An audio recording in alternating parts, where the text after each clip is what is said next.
বন্ধুরা রে আমার, এইবার ভালো করে শুইনা নাও। আরে বনের হরিণ কয়া রাসূল আল্লাহ নবী গো, শিকারি আমার এইখানে বন্দি করে পালাইছে গো নবী। আমার ছোট্ট ছোট্ট বাচ্চা, ওদেরকে আমি জনম দুখুনি মা যদি না খাওয়াইতে পারি নবী গো, আমার বাচ্চাগুলো বুঝি বাজবে না। আমার নবী ডাক দিয়ে কয়, হরিণ রে, বাচ্চাগুলোকে তুমি এক নজর দেখতে যাও। তুমি জনম দুখুনি মা হরিণে আমি নবী অনুমতি দিলাম, তাড়াতাড়ি যাও। আর এই রশিটা আমি নবীর হাতে লাগাইলাম। আল্লাহু আকবার। হরিণ রে যখন সাইরা দিছে গো, হরিণের মতো হরিণ যখন দৌড়ায় দৌড়া জঙ্গলে চইলা যায়, আমার রহমাতাল লিল আলামিন নবী হরিণের গলার রশি নিজের হাতে লাগাইছে। এইবার ইহুদি এইবার সামনে দাঁড়ায় দেখে, কারণ কি, আমি এই গাছের গোড়ায় যেই হরিণ রাখছিলাম গো, সেই হরিণ তো দেখা যায় না। কারণ কি, আরে ইহুদির রাগান্বিত হইয়া আমার নবীর সামনে দাঁড়াইয়া ডাক দিয়ে কই, মুহাম্মদ তুমি যেই রশি ধরছো, এই রশির সাথে তো আমি একটা হরিণ রাখছিলাম, এই হরিণটা কই? আমার নবী কান্দার কই, ইহুদি ভাই, এই হরিণটারে আমি নবী সাইরা দিছি।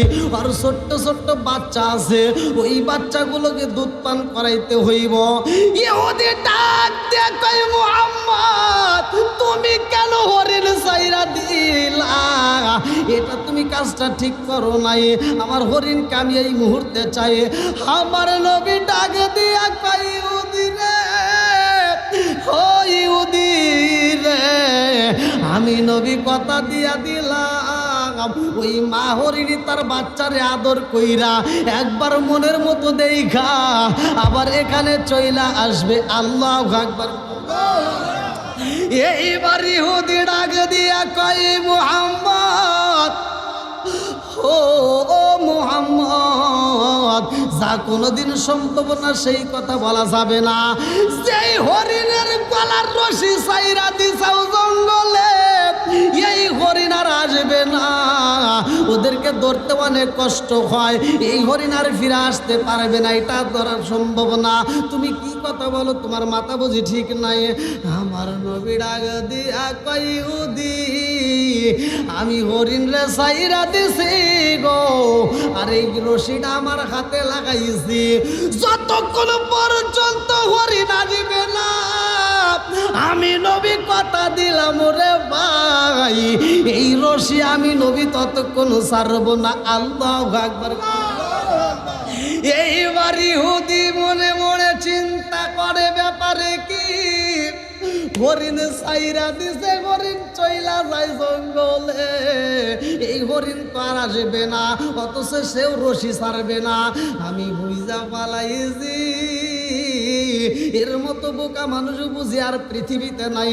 তাইলে একটা সুযোগ পাইছি, এই মুহূর্তে আমার বন্ধু বান্ধবের কাছে খবর দিয়া দেব, আমার হরিণ যতদিনে আসবে না মুহাম্মদ ততদিন আমার কাছে বন্দি থাকবে। এই খবরটা যদি প্রচার হয়ে যায় এলাকার ভিতর খবর দিয়ে দেব, তাইলে আমি একটা পুরস্কার পাওয়ার ব্যবস্থা করব। আমার নবীর রশি দইরা চোখের পানি পালায়া কান্দে, মা হরিণটা যখন রাস্তা দিয়া গাইটা যায়, যেন হরিণের কানে কানে কয়, হরিণ তাড়াতাড়ি আসবা, রহমাতাল লিল আলামিন নবীর হাতে কিন্তু হাত করা লাগানো হয়েছে।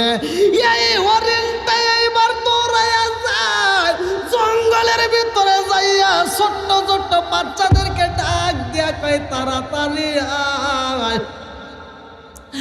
আমি জনম দুকুনি মায়ের বুকের যদি দুধ পান করতে চাও তাড়াতাড়ি আসবা।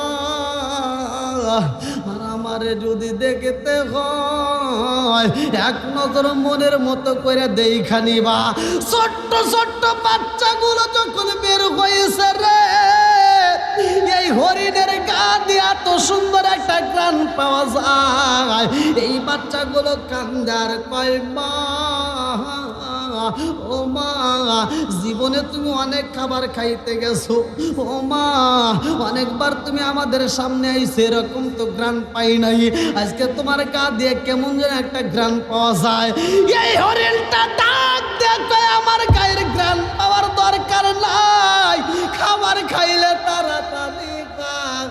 আর আমি জনম দুঃখিনী মায়েরে যদি দেখতে হয়, একটা নজর দেখতে হইলে আত্মা বইরা দেখা নেও, আজকের পরের দিকে আর কোনোদিন দেখতে বুঝি পারবা না। ছোট্ট ছোট্ট বাচ্চাগুলো ডাক দিয়া কয় মা রে, ও মা, তুমি কেন এই কথা বলো, কারণ কি? ও মা, তোমার চোখ ভরা পানি, কারণটা কি? মা হরিণটা কান্দার কয় জাদু, আর দেরি করা যাইব না, রহমাতাল লিল আলামিন নবীর হাতে রশি লাগাইছি, এই মুহূর্তে দেরি করতে পারবো না, তাড়াতাড়ি আমারে দেখা নাও। ছোট্ট ছোট্ট বাচ্চাগুলো ডাক দেখে মা, রহমাতাল লিল আলামিন নবীর হাতে কেন রশি লাগাইছো, কারণটা কি? মা হরিণটা কান্দার কয় জাদু, আমি যখন খাবার তালাশ করার জন্য বের হই, আমি একজন শিকারের হাতে বন্দি হয়ে যাই, আমারে বান্দা পালাইছে, গাছের গোড়ায় যখন আটকায় রাখেছে, ওই রাস্তা দিয়া রহমতের নবী খাইটা যায়। এই পৃথিবীর কোন মানুষ আমার মনের কষ্ট বুঝবে না, একটা মাত্র মানুষ বুঝবে, সেটা হলো রহমাতাল লিল আলামিন নবী। আমি নবীরা পাইছি, আমি জনম দুঃখনে মায়ের মনের কথাগুলো নবীরে প্রকাশ করলাম, আমার নবী আমারে পাঠাইছে, এই জন্য দেরি করা যাইব না রে। আমি যতক্ষণ পর্যন্ত যাব না, ততক্ষণ পর্যন্ত আমার নবীও বুঝে ওই রশি ছাড়বে না। এইবার ছোট্ট ছোট্ট বাচ্চাগুলো ডাক দিয়া কয় মা, জীবনে অনেক দুধ পান করেছি রে মা, আজকে আমরা কোনো দুধ পান করবো না। এবার মা হরিণটা ডাক দিয়া কই জাদু রে, আজকে কেন তোমরা দুধ পান করবা না, কারণটা কি? ছোট্ট ছোট্ট বাচ্চা ডাক দিয়া কই মা, রহমাতাল লিল আলামিন নবীর হাতে রশি লাগাইয়া, আমরা যদি দুধ পান করি রে মা, আমরাও তো অপরাধী হয়ে যাইব, আমার হাতে করা পায়ে বেরি এ আসামি ফেরোয়ারি, আপনার চরণেতে স্বীকার করেছি, আল্লাহর নবী মায়ার নবী গো, আপনার চরণেতে হাজির হয়েছি, চিৎকার মেরে কন্যা আল্লাহু আকবার। আমার রহমাতাল লিল আলামিন নবীর দরবারে যাইব, ছোট্ট ছোট্ট বাচ্চাগুলো ডাক দিয়া কয় মারে, ও মা গো, আর দেরি করা যাইব না, তাড়াতাড়ি চলো যাই, এই মুহূর্তে আমরা খাবার খাবো না, তোমার বুকের দুধ যদি আমরা পান করতে চাই রে মা, তাইলে দেরি হয়ে যাইব, আমার নবী বুঝি কষ্ট পাইব, তাড়াতাড়ি চলো যাই, নবীর মনে কষ্ট দেওয়া যাইব না। মা হরিণটা যখন রাস্তা দিয়া চইলা যাই রে, ছোট্ট ছোট্ট বাচ্চাগুলো মায়ের পিছনে পিছনে যায়, আর ইহুদি ডাক দিয়া কয় আম্মা, জীবনে আমি মানুষ দেখছি, তোমার মতো মানুষ দেখি নাই, জঙ্গলের হরিণে সাইরা দিছাও, আবার চিন্তা করে এই হরিণ ফিরাই আসবে তা কোনোদিন সম্ভব না। আমার নবী ডাক দিয়া কই ইহুদি রে, এই হরিণ যতদিন আসবে না রে, আমি নবী কথা দিলাম এই রশি আমি ততদিন ছাড়ব না। আমার নবী বুবায়া বুবায়া কান্দে, একটু পরে রাস্তার দিকে তাকায়া দেখে গো যেই হরিণের গলায় রশি লাগানো ছিল গো, ওই হরিণটা এইবার কানতে কানতে দৌড়ায় আসতেছে। মা হরিণটা যখন দৌড়ায় নবীর সামনে দাঁড়াইছে, ছোট্ট ছোট্ট বাচ্চাগুলো আমার নবীর কদমে আইসে চুমা দেয়। আমার নবীর কদমে এইবার চুমা দিয়া তারা চোখের পানি পালায়া কান্দে গো। ইহুদি তাকা দেখে, কারণ কি এরকম তো ঘটনা কোনোদিন দেখি নাই। যেই হরিণের গলার রশি সাইরা দিছে গো, ওই হরিণটা চইলা গেছে, আবার এখন আবার আসলো, কারণ কি আমার নবীর আগে দিয়া কই ইহুদি রে তাকায়া দেখো তোমার হরিণ ছাড়ছিলাম কয়টা? বলে আমার হরিণ তো ছাড়ছিলাম একটা। আমার নবী ডাক দিয়া কই দেখো ছাড়ছিলাম একটা, এই মুহূর্তে হরিণ আসছে 4টা। জোরে জোরে কন্যা সুবহানাল্লাহ পড়াইছে। একটা হরিণ ছাড়ছে, 4টা হরিণ আইছে আমার নবীর খাতিরে। কথা কোন ঠিক? আমার নবীর দাম আছে না নাই? কি আপনাদের কষ্ট হইতেছে? নবীর দাম আছে না নাই? একসাথে বলেন আছে না নাই? বন্ধুরা রে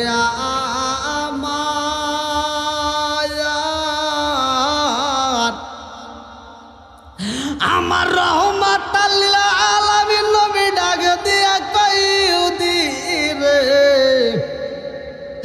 একটা হরিণ ছাড়ছিলাম, এখন 4টা আইছে, এখন নাও তোমারটা তুমি বুঝা নাও। ইহুদি কান্দার কই মুহাম্মদ আমার বুঝে আসে না রে, যেই মানুষ একটা হরিণ ছাইরা দিলে 4টা হরিণ চইলা আসে গো, এটা কোনো সাধারণ মানুষ হতে পারে না। জোরে জোরে কন্যা সুবহানাল্লাহ। এইবার ইহুদি কয় মুহাম্মদ, ও মুহাম্মদ আমার আর হরিণের দরকার নাই, আমি আর হরিণ চাই না, এই মুহূর্তে আমি নবীরে চাই। আল্লাহু আকবার। আমার নবীর কদমে ইহুদি লইটা পড়ছে রে, ডাক দিয়া কই মুহাম্মদ আমি আর হরিণের পাগল না, এই মুহূর্তে আমি তোমার পাগল হইলাম। কারণ যেই মানুষটা হরিণের গলার রশি চাইরা দিলে হরিণ ফিরাই আসে গো, এই মানুষটা সাধারণ কোনো মানুষও হতে পারে না। অতএব আমি বুঝা পালাইছি তুমি যে নবী, এতে কোনো সন্দেহ নাই। আমার এই হাতে এখন কালেমাটা পড়ায়া দাও। জোরে জোরে কন্যা সুবহানাল্লাহ। বন্ধুরা রে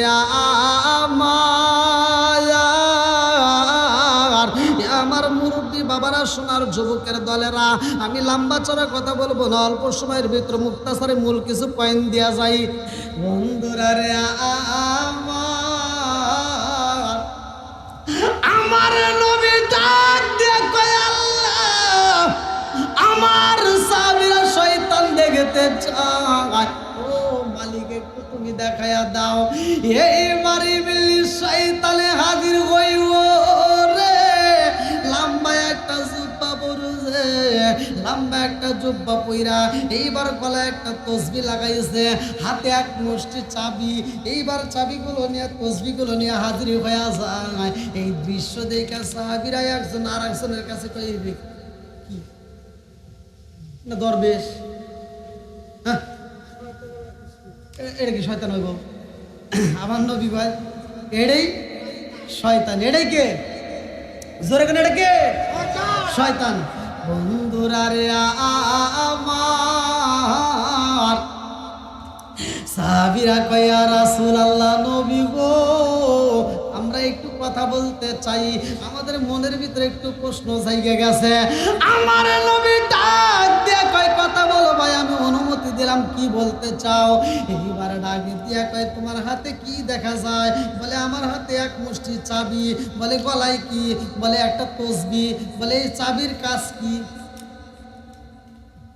চাবির, আমি একটা কিতাবের ভিতরে বলছি, লাস্ট মুহূর্তে লেখা আছে এই চাবিগুলো আবার যে আছে, কিছু চাবি পরিষ্কার মানে চিকচিক করে একবারে সুন্দর, আর কিছু চাবি হালকা জং ধরছে, কিছু চাবি পুরোটাই জং ধরছে, কিছু চাবি একবারেই জং ধরে পড়ে রয়েছে।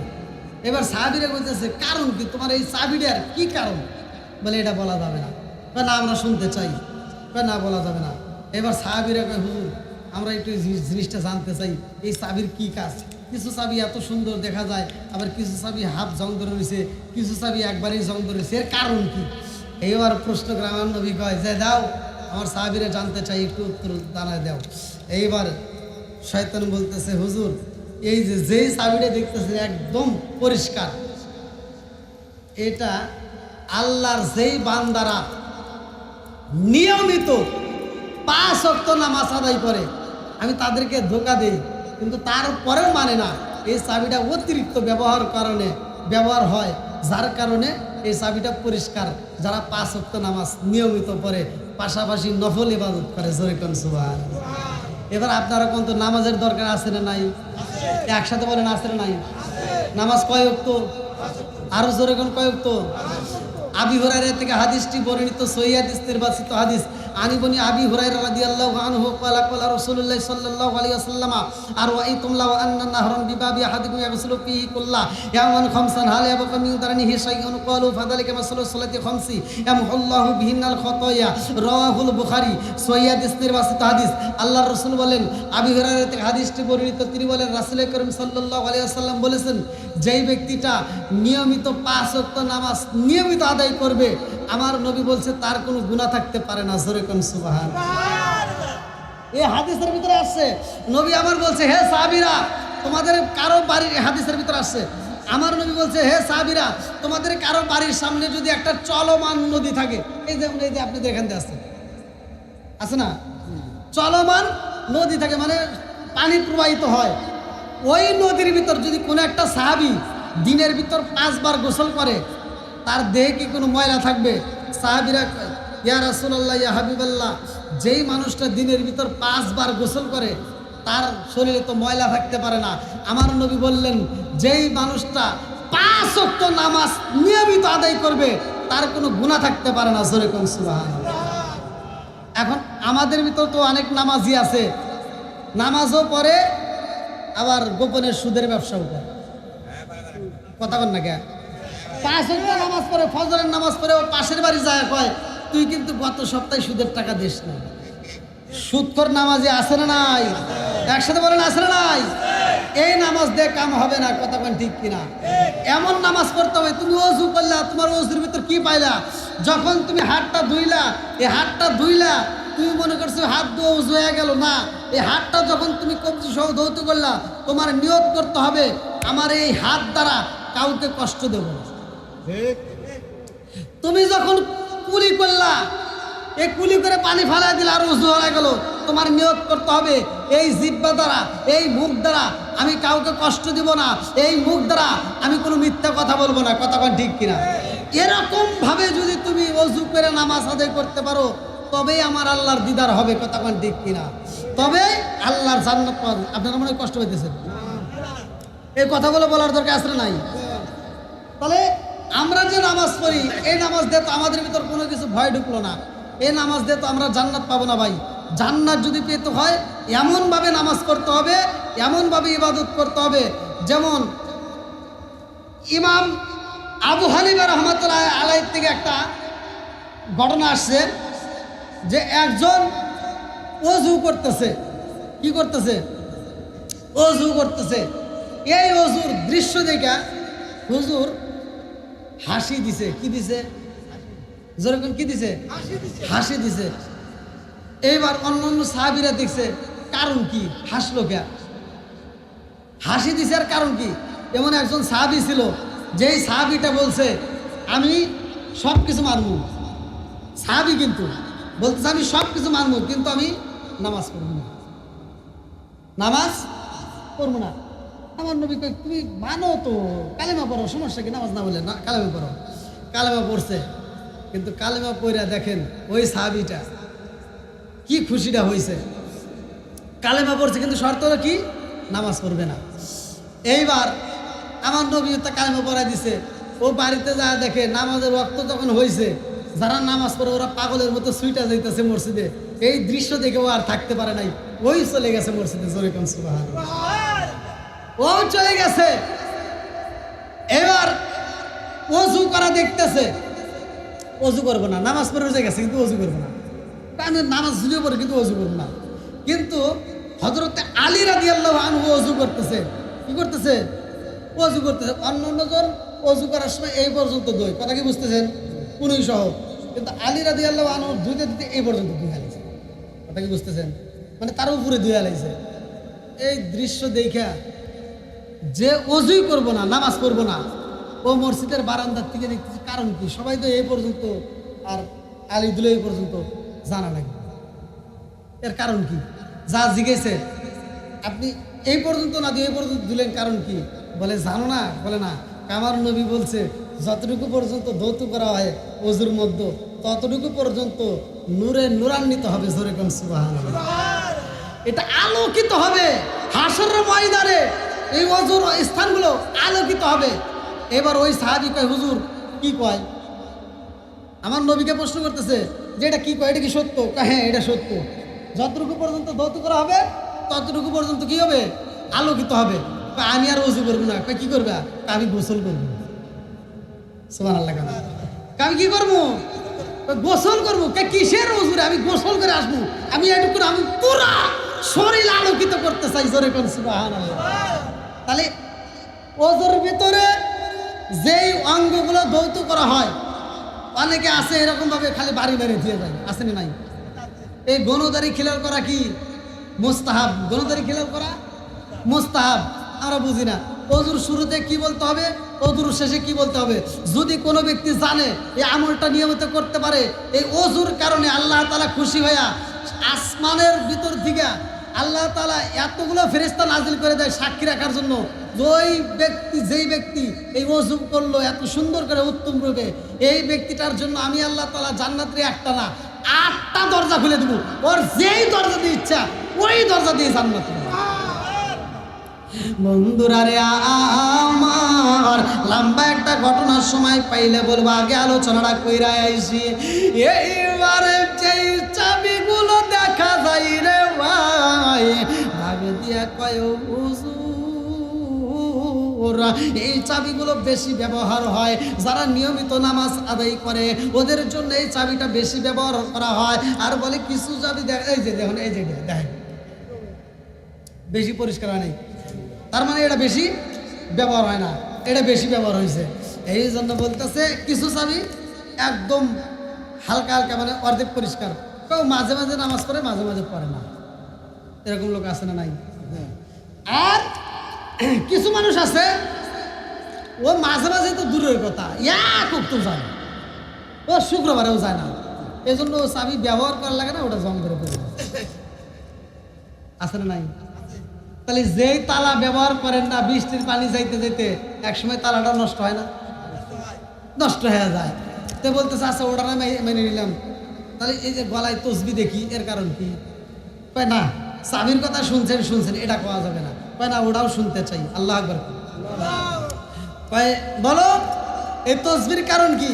বলে এই তসবির কারণ হলো কিছু মানুষ আছে নামাজে যায়া ওরা নামাজের ভিতরে এদিক সেদিক মন দেয়, নামাজের ভিতরে এই যেরকম ভাবে নখ ফুটায়, আঙ্গুল ফুটায় না, আঙ্গুল ফুটায় না, আছে না?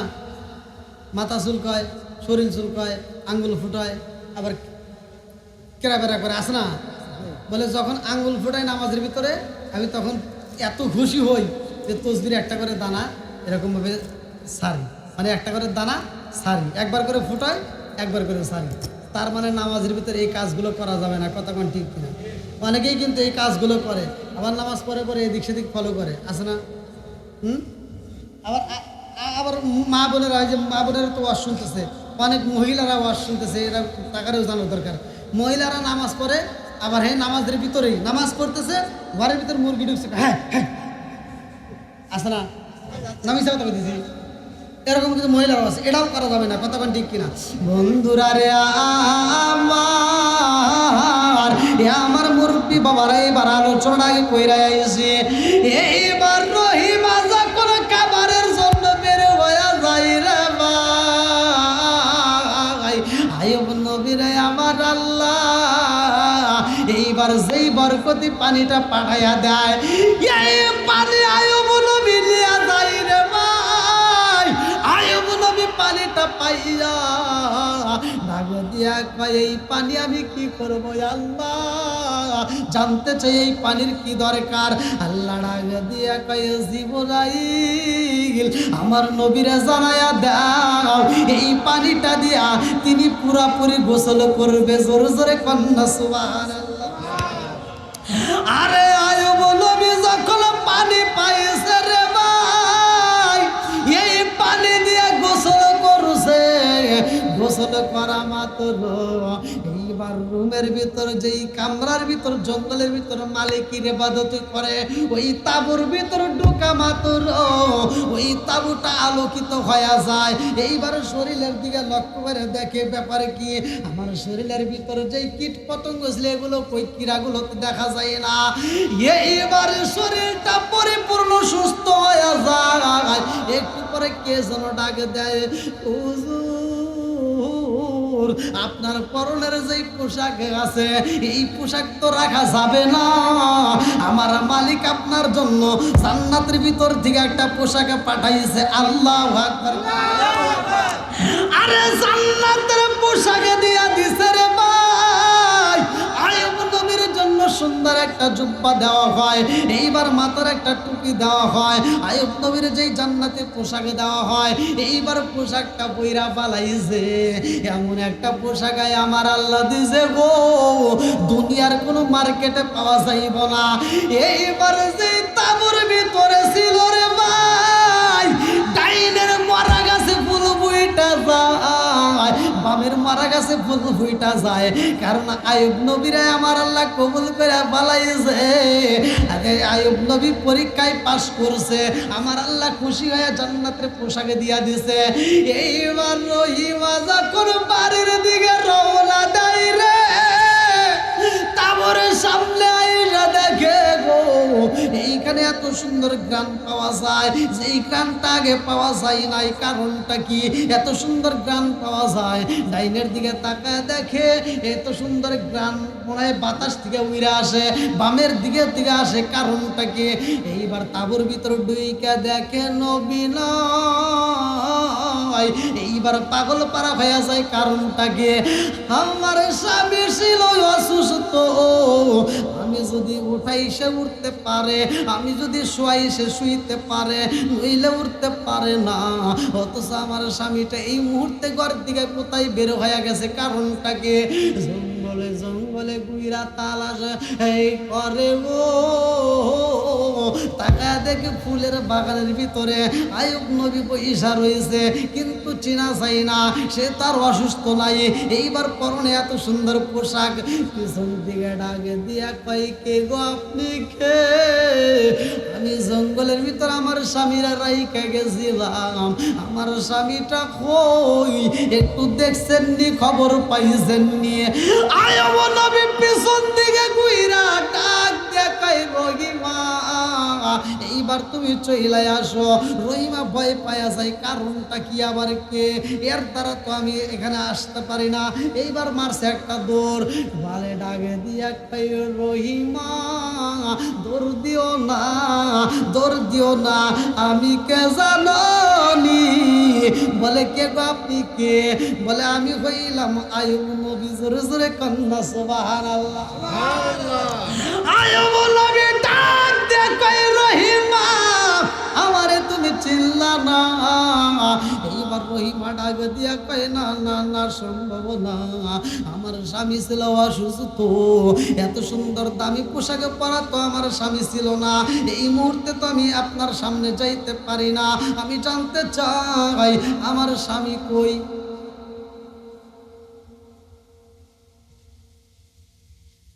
আমার স্বামী কই, তাড়াতাড়ি। এইবার আয়ুব নবী ডাক দিয়া কয় রহিমা,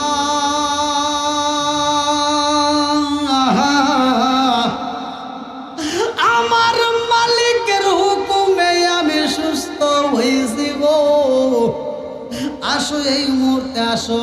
এইবার ডাক দিয়া কই রহিমা, আমি যেইভাবে সুস্থ হয়েছি তুমি জানতে চাওনি, বলে কেমনে সুস্থ হইলেন, কারণটা কি? ডাক দিয়া কই রহিমা রে, ও রহিমা, আমার মালিক আমার এক মস্ক পানি দিছে, ওই পানি দিয়ে আমি গোসল কইরা পালাইছি, আমার মালিক আমাকে এই পোশাকটা জান্নাতের পোশাকে পাঠাইয়া দিছে। ডাক দিয়ে কয় স্বামী গো, এত সুন্দর গান পাওয়া যায়, আমিও বুঝা পালাইছি এই গান তো দুনিয়ার কোনো গান হতে পারে না। আল্লাহু আকবার। রহিমারে কিছু গমের টাকা দিয়ে বাড়ি দেয়, লম্বা একটা ইতিহাস, সময় পাইলে বলতাম, যেহেতু না, যেহেতু আবহাওয়ার অবস্থা দিতে কথা হলো না,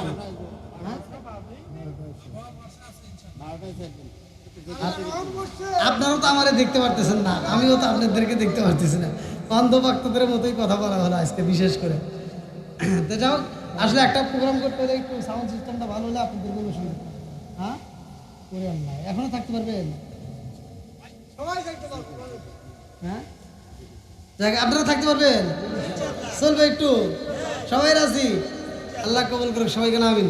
একটু জিকির করেন লা ইলাহা ইল্লাল্লাহ, সাথে মাশাআল্লাহ, লা ইলাহা ইল্লাল্লাহ, বলো রে আমার মন, লা ইলাহা ইল্লাল্লাহ, বলো রে পাগল মন, লা ইলাহা সাথে লা ইলাহা মাশাআল্লাহ, লা ইলাহা,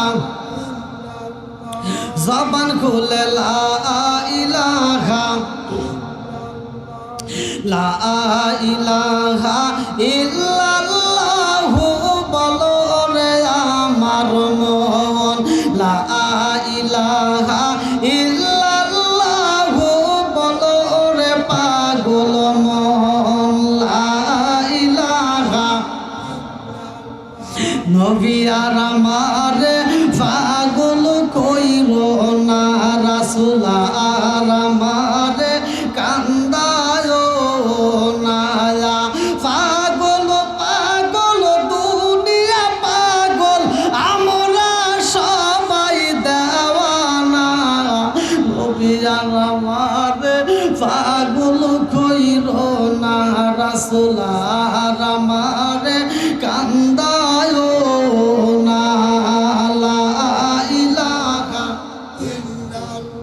প্রেমের খেলা শিখায়া নবী কোথায় রইলা রে লুকায়া, নবী আর আমার পাগল কইল না, রাসূল আর আমার কান্দায় না, লা ইলাহা লা ইলাহা ইল্লাল্লাহু মুহাম্মাদুর রাসূলুল্লাহ সাল্লাল্লাহু আলাইহি ওয়াসাল্লাম। না বুঝতেছেন তো, মানে বিষয়টা হলো আমি যে কথা বলবো, কথা বলার কিন্তু কোনো ইয়া পাচ্ছি না। ওরে আল্লাহ, তাই আলোচনার ধারা ভালো হয় যদি একটু পরিবেশটা ভালো থাকে, বুঝেন নাই? হ্যাঁ হ্যাঁ, তো যাও, যেভাবে চলতেছে আলহামদুলিল্লাহ। হ্যাঁ হ্যাঁ হ্যাঁ, ঠিক ঠিক ঠিক, হ্যাঁ হ্যাঁ হ্যাঁ। আচ্ছা, কথা না বলি কি আপনাদের কষ্ট দিতেছে? না, এগুলো এই যে কথাগুলো বললাম, এগুলো তো আমাদের দরকার সমাজে, মা বোনদের এগুলো দরকার না? একটা মহিলা যদি অসুস্থ হয়, স্ত্রী অসুস্থ হলে স্বামী কিন্তু চিকিৎসার দিক দিয়ে সর্বদিক দিয়ে যায়। অনেক স্বামী অসুস্থ হলে মহিলারা কিন্তু তাকে ফালায় চলে যায়, আছে না? এই জিনিসটাই কিন্তু বোঝানোর জন্য এই কথাগুলো বলার দরকার। হয়তো দুই একজন জানে, অনেকেই কিন্তু আবার এই বিষয়গুলো জানে না।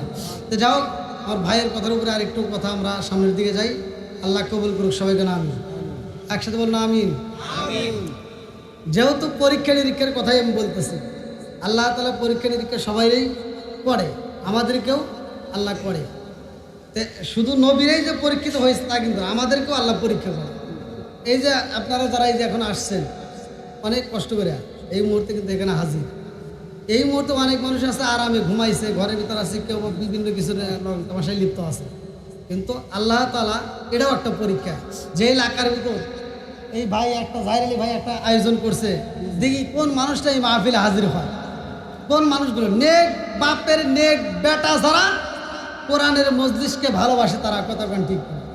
নেক বাপের নেক বেটা যারা, তারাই মাহফিলের সময় দিতে পারে, কথা কোন ঠিক না? বন্ধুরা রে আমার, আমার মুরব্বী বাবারা, সোনার যুবকের দলেরা, ভালো করে শুই না নান। আমার রহমাতাল লিল আলামিন নবী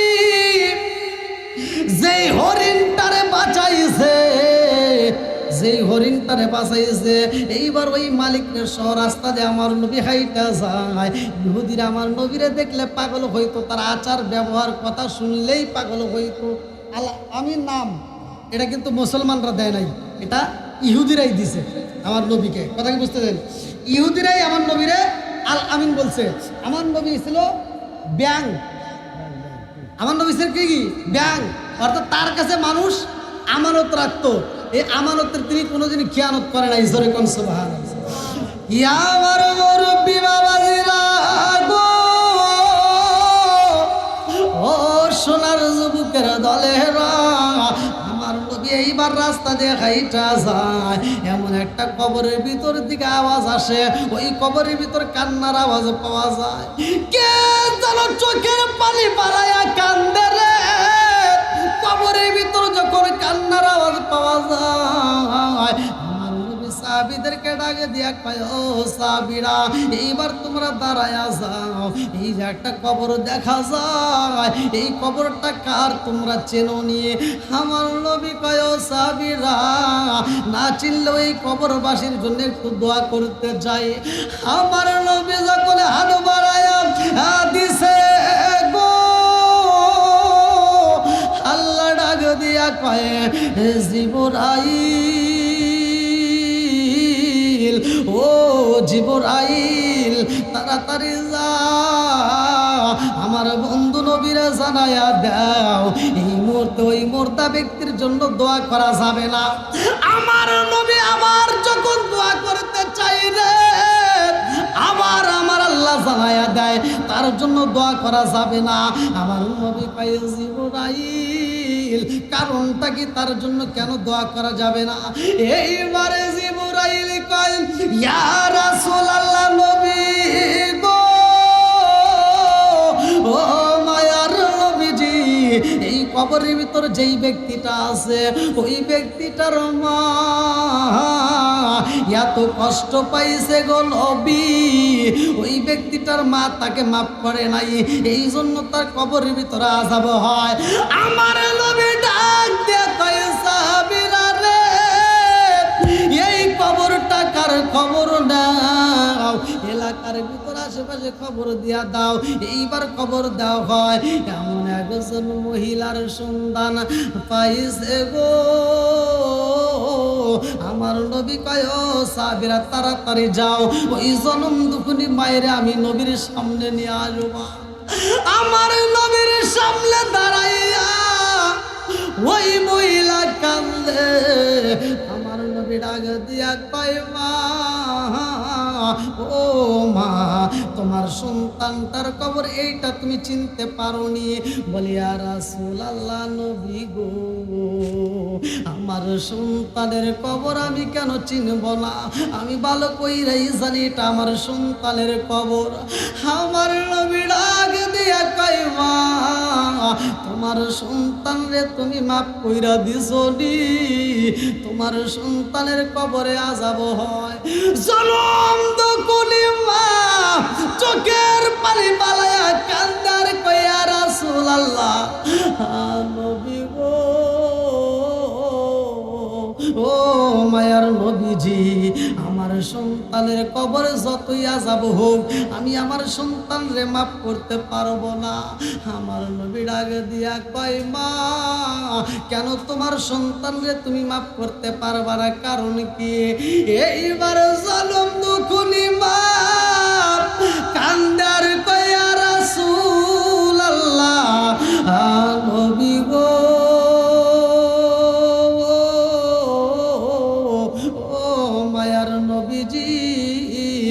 আজ পর্যন্ত আমি বিছানায় পিঠটা লাগাইয়া ঘুমাইতে পারি না। জনম দুকুলি মা ডাক দিয়া কয় ইয়া রাসূলুল্লাহ, নবী গো, আমার সন্তান রে আমার এত ভালোবাসছিলাম গো নবী, আমার সন্তান আমারে ভালোবাসতে পারে নাই। আমার সন্তানরে আমি নিজে না খাওয়াইয়া খাওয়াইছিলাম, অথচ আমার সন্তান তার বইয়ের কথা শুই না। আমি জনম দুকুনি মায়ের এত কষ্ট দিছে গো নবী, আমি জনম দুকুনি মা এত কষ্ট পাইছি গো নবী। আমার সন্তান আমার পিঠের মধ্যে যেই লাথিটা দিছে, আজ পর্যন্ত আমি বিছানায় পিঠটা লাগাইয়া ঠিক মতো ঘুমাইতে পারি না। আমি আজ পর্যন্ত ব্যথায় ছটফট করি গো নবী, এই জন্য আমার সন্তানরা আমি মাফ করতে পারবো না। আমার নবী বুপায়া বুপায়া কান্দে রে, আমার নবী ডাক দিয়া কই যাবি রে, জনম দুকুনি মায়ের মনে কষ্ট দেওয়া যাবে না। হুমা জান্নাতুকা মা নারুকা, তোমার মা বাবা তোমার জন্য জান্নাত, তোমার মা বাবা তোমার জন্য জাহান্নাম। আমার আল্লাহ বললেন ওয়াকাদা রব্বুকা আল্লা তা'বুদু ইল্লা ইয়্যাহু ওয়া বিল ওয়ালিদাইনি ইহসানা। আমার আল্লাহ বললেন তোমার মা বাবাকে ইহসান করো, তাদেরকে দয়া করো, তাদেরকে ভালোবাসো। হুকুম কার? আর একটু জোরে কান্নাকা। জনম দুকুলি মা সন্তানের কবরের সামনে দাঁড়ায়া কান্দার কয় নবী গো, আমি আমার সন্তানরে মাফ করতে পারবো না। আমার নবী ডাক দিয়া কয় মা গো, আমার সন্তানটা অনেক কষ্টে আছে মা, তুমি যদি মাফ করে দাও তবেই সে জান্নাতি হইব, নইলে তার জাহান্নামের আগুনে জ্বলতে হইব। জনম দুকুনি মা ডাক দিয়া কয় নবী গো, আমার সন্তান আমার এত কষ্ট দিছে গো নবী, আমার সন্তানকে আমি মাফ করতে পারবো না। আমার নবী ডাক দিয়া কয় আল্লাহ, জনম দুকুনি মা এত কষ্ট পাইছে গো, যার কারণে মা তো মাফ করতে চাই না। ও মালিক, এই কবরের ভিতরে যেই যুবকটা কান্নাকাটি করে, বিশাল বড় সাবে সবল যায়, ওই যুবক তো সহ্য করতে পারে না, এই জাহান্নামের তাপ তো সহ্য করতে পারে না। ও মালিক, আমি নবী দোয়া করলাম, আমার দোয়াও তো এই যুবকের জন্য কবুল হয় না। আমি বুঝা পালাইছি, জনম দুঃখের মা যদি মাফ না করে কাজ হইব না। আমার নবী ডাক দিয়া কয় আল্লাহ, আমি নবীরে তুমি সামনে দেখাইলা, ওই জনম দুকুনি মায়ের একটা নজর দেখাইয়া দাও, তার সন্তানটা কবরে কোন হালতে রয়ে গেছে। আমার মুরব্বী বাবারা, আমার সোনার যুবকের দলেরা, আমার নবী যখন দোয়া কইরা দেয়, এইবার আমার আল্লাহ ওই জমিনের মধ্যে আর কাউরে দেখায় না, এইবার জনম দুঃখী মায়েরে দেখায়া দেয়। আমার নবী ডাক দিয়া কয়, মা এইবার তোমার সন্তানের কবরের দিকে একটু ভালো করে নজর করে তাকায়া দেখো। জনম দুঃখী মা তাকায়া দেখে কবরের ভিতর তার সন্তানটা এত জোরে আওয়াজ করে গো, এত জোরে কান্নাকাটি করে, বিশাল বড় সাপে সবল দেয়। এইবার আগুনের ভিতর ছটফট করতেছে। এই দৃশ্য দেখা জনম দুঃখী মা বুকটা তাপরায়া কান্দার কয়, ইয়া রাসূলুল্লাহ নবী গো, আমার সন্তানটা এরকম ভাবে কান্নাকাটি করে কারণ আমার নবী ডাক দেয়া কয়, মা তোমার সন্তানের কবরে আযাব, ও মা তুমি যদি মাফ না করো রে মা, এই আযাব তো তার বন্ধ হইব না। জনম দুঃখী মা ডাক দিয়া কয়, নবী গো, ও মায়ার নবীজি, আগে যদি জানতাম আমার সন্তানের কবরে এত আযাব হইতো, আমি তো আমার সন্তানের কষ্ট দিতাম না। ও নবী গো, এই মুহূর্তে আমার জাদুরে আমি মাফ করে দিলাম। আমার নারী সিরাদন, আমার এই কলিজার টুকরা সন্তান রে আমি মা এই মুহূর্তে মাফ করে দিলাম, কারণ আমি জনম দুঃখী মায়ের চোখের সামনে সন্তান ফুপায়া ফুপায়া কানবে, আর আমি মা সইতে পারবো এটা সম্ভব না। মা যখন মাফ করে দেয়, সাথে সাথে তার কবরে আযাব বন্ধ হয়ে যায়। আল্লাহু আকবার। জনম দুঃখী মায়ের ওয়াজ আমি প্রায় মাহফিলে কোন বেশি একটু কথা বলি, কারণ মায়ের মনে যদি কষ্ট দেন, আপনি যতই দান করেন আর যতই ইবাদত করেন, মার চোখে পানি ঝরাইয়া, বাবার চোখে পানি ঝরাইয়া আপনি 10 তলা বিল্ডিংয়ে ঘুমাইতে পারবেন, মাগার সুখ পাবেন না। কথা বলেন ঠিক? মায়ের মনে কষ্ট দিয়া আপনি মসজিদ মাদ্রাসা করতে পারবেন, কিন্তু আল্লাহর জান্নাত পাবেন না। কথা বলেন ঠিক? আমার মতো হুজুর না, সারা পৃথিবীর আলেমকে দিয়ে যদি দোয়া করান তারপরও কাজ হবে না। এজন্য ভাই আপনাদের পায়ে হাত দিয়ে বলি, যাদের মা বাবা বাচ্চা আছে, যাদের মা বাবা বাচ্চা আছে, এই বাপ মায়ের মনে কষ্ট দিয়েন না, একটু বাপ মায়ের খেদমত করেন, বাপ মায়েরকে হাসি ফোটাইয়েন। আপনি দেখেন সংসারের জন্য আপনি যেই পরিশ্রম করেন, এই যে মুরব্বীরা আছে, আপনার যারা আছেন, সংসারের জন্য আপনি যেই ব্যস্ত, যত টাকাই আপনি খরচ করেন না কেন, আপনার বিবিরে যদি আপনি 2000 টাকার কাপড় দেন, আপনার শাশুড়ির যদি আপনি 2500 টাকার কাপড় দেন, কিন্তু আপনার জনম দুঃখিনী মায়ের যদি আপনি 350 টাকার কাপড় দেন, দেখবেন সবার চাইতে বেশি খুশি হবে না। কথা কন না গে, আমি মিথ্যা কথা বললাম? তাহলে এই মায়ের মতো ভালোবাসার মানুষ কি আর আছে? ভাবে সম্ভব না। অথচ আমরা সেই সন্তানেরা এই মায়ের মনে কষ্ট দিই, এই মায়ের মনে আমরা আঘাত দিই। শুধু আপনাদের কথা কি বলবো, অনেক জায়গায় এরকম সন্তানেরা মায়ের গায়ে হাত তোলে, বাবার গায়ে হাত তোলে। বাপ মা বুড়ো হলে যে কি একটা অশান্তি তাদের ভিতর লেগে যায়, আপনি চিন্তা করে দেখেন আমার কথাগুলো সত্যি কিনা। যেই ঘরের ভিতর বাপ মা বাইসে আছে, যদি অসুস্থ হয়, বয়সের কারণে যদি ঘরেও পড়ে থাকে, তারপরেও দেখবেন ওই ঘরের ভিতর রাত্রিতে টিপ টিপ করে আলো জ্বলে। জ্বলে নাকি না? টিপ টিপ করে আলো জ্বলে। যেই দিন আপনার বাপটা মাটা মারা যাবে, ওই ঘরের আলো বন্ধ। কথা কোন ঠিক? বট গাছ যত বড়ই হোক, ওই বট গাছটা যদি বাড়ির ভিতর থাকে, আর কিছু থাকবার না, ফল নাই কিন্তু ছায়া দেয়। কথা কোন?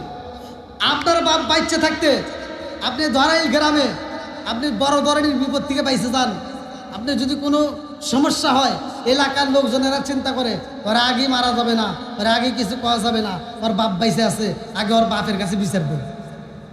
ঠিক কিনা? তাহলে বাপটা বাইসা থাকলে, কিন্তু বাপ মরে গেলে তখন বোঝা যায় কি জিনিস হারাইলাম। কথা বলেন ঠিক কিনা? এই জন্য বাপ মা বাচ্চা থাকলে তাদের খেদবোধ করবেন, আত্মা ভরে খাওয়াইবেন। অনেক সন্তান আমরা আছি যে বাপ মা বাচ্চা থাকতে আমরা বুঝি না, অথচ মরে গেলে আমরা সারা বাড়ির লোকজন আমরা আফসোস করি। ওই আফসোস দিয়ে ভাই কোনো লাভ হবে না। আল্লাহ তাআলা আমাদের যাদের বাপ মা বাচ্চা আছে প্রত্যেকটা বাপ মাকে খেদমত করার জন্য কবুল করুক সবাই, কেন আমিন। একসাথে বলুন আমিন। আমরা এই মাহফিলটা দীর্ঘ সময় করেছি।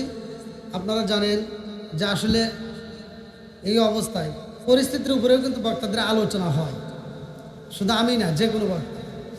তে এই পরিস্থিতির ভিতরে আল্লাহ তাআলা যতটুকু কবুল করছে ততটুকুই হবে, আর বেশি কিন্তু হয় না। তো যাই হোক, আমরা কত দিন বাকি আমার মরণের, কত দিন বাকি আমি জানিলাম না গো আল্লাহ, মরণের কত দিন বাকি আমার মরণের, কত দিন বাকি আমি জানিলাম না গো আল্লাহ, মরণের কত দিন বাকি। আল্লাহ আল্লাহ 30 পারা কোরআন শরীফ জাহানি বনি সওয়ায়, 30 পারা কোরআন শরীফ জাহানি বনি সওয়ায়, কোন জায়গায় কোন হরফ লেখা না করিলাম তো আমি জানিলাম না গো আল্লাহ, মরণের কত দিন বাকি আমার মরণ